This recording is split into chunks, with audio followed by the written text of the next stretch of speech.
Tout d'abord, bonjour. Merci à toi, Jamila, euh, de m'avoir contacté par rapport à ce beau projet que la famille va porter. Tout d'abord, je voudrais remercier mes devanciers qui ont permis la naissance de cette association et au-delà de cela, du mouvement des femmes dans le domaine minier. Ok, donc qui est Carmel Yamiogo? Ok, Carmel Yamiogo, c'est moi déjà. C'est une jeune dame dynamique qui a pour passion tout ce qui a trait au domaine minier. Et surtout, ma passion, c'est autour de la géologie. Et grâce à cette passion, j'en ai fait un métier. Et actuellement, j'exerce à Wayon Gold en tant que géologue minier. Ok, j'ai fait un cursus comme toutes les jeunes filles du Burkina.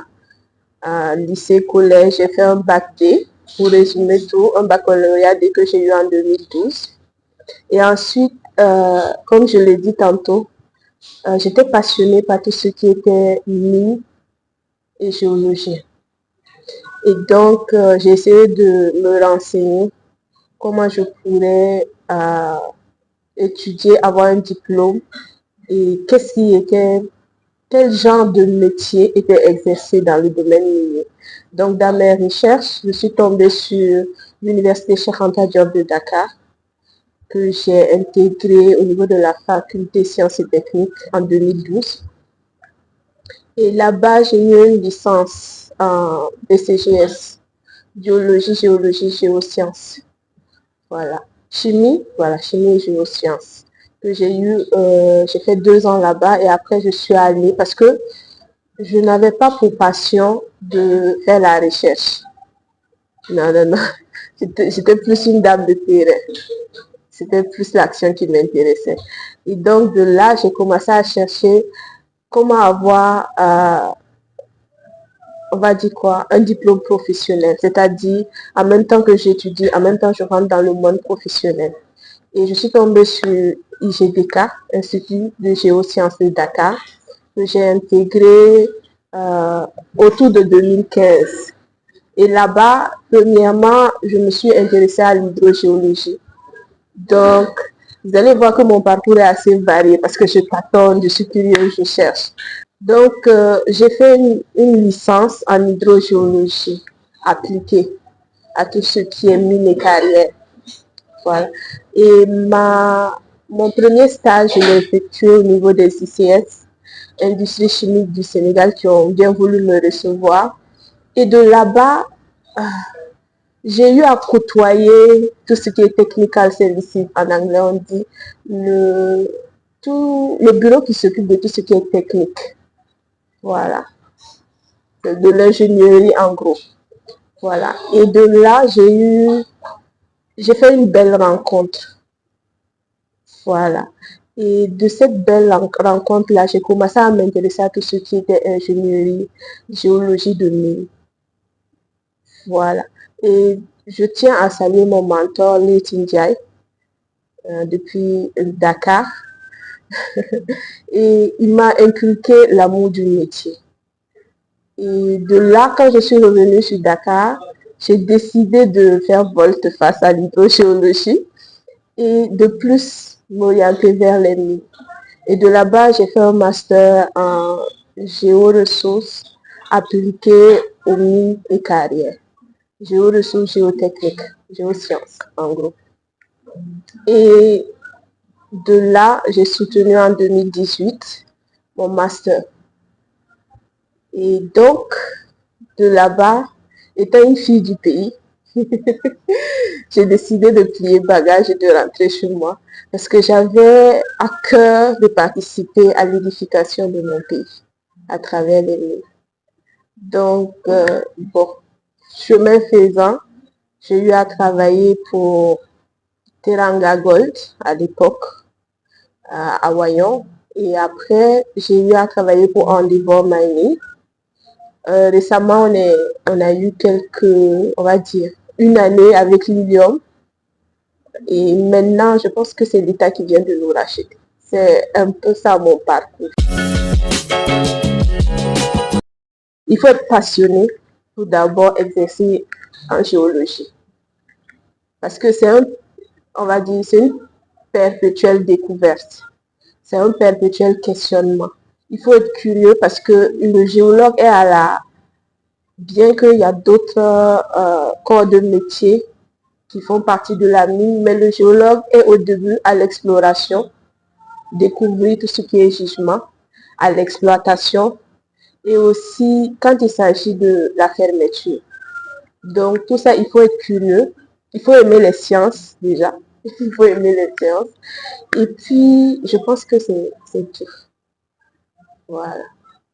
Et aussi chercher une bonne école ou avoir tous ces critères.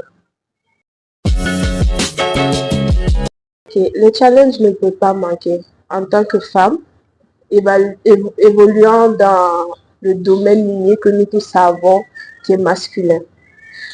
Mais j'aimerais déjà parler d'un constat que j'ai fait quand je suis rentrée en 2018. C'est que dans le domaine minier, il y avait peu ou il n'y avait pratiquement pas ou très peu de femmes. Donc, en termes de valeur sûre, en termes de projection, personnellement, j'ai eu du mal à pouvoir me projeter. D'accord. Maintenant, revenons à ta question, j'aimerais parler de l'association Women in Mining en Afrique, qui a identifié des problèmes qui sont tous nos problèmes. Nos sœurs ont porté ces problèmes-là au rang régional. Il s'agit de l'accès limité aux opportunités de formation pour les femmes, de développement professionnel, la discrimination sur le lieu de travail. Je sens savoir que quand on met beaucoup d'hommes et dans un milieu, les femmes ont du mal à pouvoir s'exprimer. Il y a aussi le manque de modèles féminins, comme je le disais tantôt, ou des modèles féminins qui sont effacés. Bien que je salue nos dévancières, elles ont vraiment bataillé à ce qu'on en arrive là. Mais n'empêche que sur la scène, sur les médias, ce modèle féminin-là, il est rarement représenté. Ce qui fait que les jeunes filles actuellement, ou les dames qui veulent embrasser ce domaine-là, se posent beaucoup de questions. Voilà. Il existe aussi également des préjugés culturels. C'est dans l'éducation de la jeune fille. Il faut baisser le ton, il ne faut pas s'affirmer, il faut, devant un homme, nous connaissons tous nos cultures. Donc, tout ça fait que le domaine minier, pour la femme, c'est un vrai challenge. Certes, nos dévancières ont vraiment bataillé, mais il reste encore beaucoup de points à améliorer. Je tiens à souligner aussi qu'actuellement, le gouvernement encourage les initiatives qui promeut tout ce qui est développement de la femme dans le secteur minier. Donc déjà, c'est pas peine perdue, il y a beaucoup d'opportunités propices aux femmes actuellement. Je suis allée chercher, on va dire quoi, la connaissance pour venir développer mon pays, comme je l'ai dit tantôt, apporter ma petite pierre au développement de mon pays. Et quand je suis rentrée en tant que jeune femme, jeune fille à l'époque, je cherchais un moyen de m'intégrer déjà. Et bon, j'ai peut-être pas tapé à toutes les portes, mais j'ai intégré d'abord le domaine du travail, de la vie active, avant de pouvoir connaître le milieu associatif. Et tantôt, la question précédente, j'ai vécu certaines situations qui m'ont amené à dire, ok, c'est des situations qui existent. Qui je peux voir comme dévancière, comme grande sœur, qui peut aussi me faire un partage d'expérience. Parce que c'est par rapport à ça qu'on grandit. C'est par rapport à ça. J'ai eu un de mes tout premiers patrons qui m'a toujours dit, un problème n'est pas un problème. Tout dépend de comment tu le regardes. C'est toujours une solution. Ça dépend de comment tu l'apprends. Voilà. Et je me suis dit, si je trouve des femmes qui peut-être sont arrivés à faire quelque chose, à grandir, à évoluer dans ce monde-là, je pourrais moi-même évoluer. Et donc, j'ai eu cette chance-là de croiser Madame Gembré, que je remercie. On était dans la même boîte à l'époque. Madame Gembré, qui est une militante depuis les aurores de la FENIP, et elle m'avait parlé de ça, elle m'avait sensibilisée. Mais à l'époque, vous savez, culturellement parlant, j'avais toujours ce poids-là. On ne parle pas de nos problèmes, on a un peu honte. On se dit que quand on fait semblant que ça n'existe pas, ça va disparaître. Et au fil du temps, je me suis dit, bon, je ne peux pas ne pas inspirer les jeunes sœurs qui veulent entrer dans le domaine. Si moi-même, je ne crois pas vraiment qu'il y a des solutions et qu'il y a un avenir dans ce domaine. Et donc, je suis repartie au cours de la SAMAO l'année passée et je me suis inscrite à la FENIP comme ça. La mine, c'est un domaine très varié. Donc, dépendant de où elle se trouve, je n'ai pas la prétention de savoir tout. Mais je vais parler du domaine dans lequel j'exerce depuis un moment. Tout ce qui est technologie, science et de l'ingénieur. Donc, pour une jeune fille déjà, il faut la passion. Parce qu'en mine, on dit souvent ici, les millions de l'argent, les millions ci, on ça. Tu peux commencer en mine, mais ce n'est pas n'importe qui fait carrière en mine. S'il n'y a pas la passion, tu vas trouver que les heures de travail qui peuvent aller jusqu'à 12 heures deviennent vraiment un supplice. Voilà. Donc, je vais conseiller à mes soeurs d'abord la passion. Ensuite, il faut être curieuse. Il ne faut pas attendre que l'information vienne à nous. Et moi, je dirais que si vous voyez mon parcours, c'est que je n'ai pas la prétention de dire que quand je commençais, je savais que j'allais aller là. J'ai juste exercé cette passion-là. J'ai voulu creuser dans cette passion-là. Et de fil en aiguille, en touchant un peu à tout, j'ai su ce qui me plaisait et ce qui était moins de mon domaine. Voilà. Donc, il y a la curiosité, il y a la passion. Et il faut avoir un certain charisme. Il faut aller chercher sa chance. Il ne faut pas attendre. Parce que notre génération, on entend toujours certaines de nos petites sœurs dire que forcément, il faut un pistonnage, forcément, il faut non.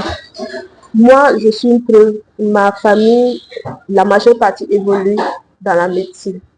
Je suis peut-être la brebis noire, on va dire. C'est pas mauvais, mais ça m'a forcé à chercher de moi-même. Et à la fin, on gagne une certaine confiance en soi et un certain épanouissement.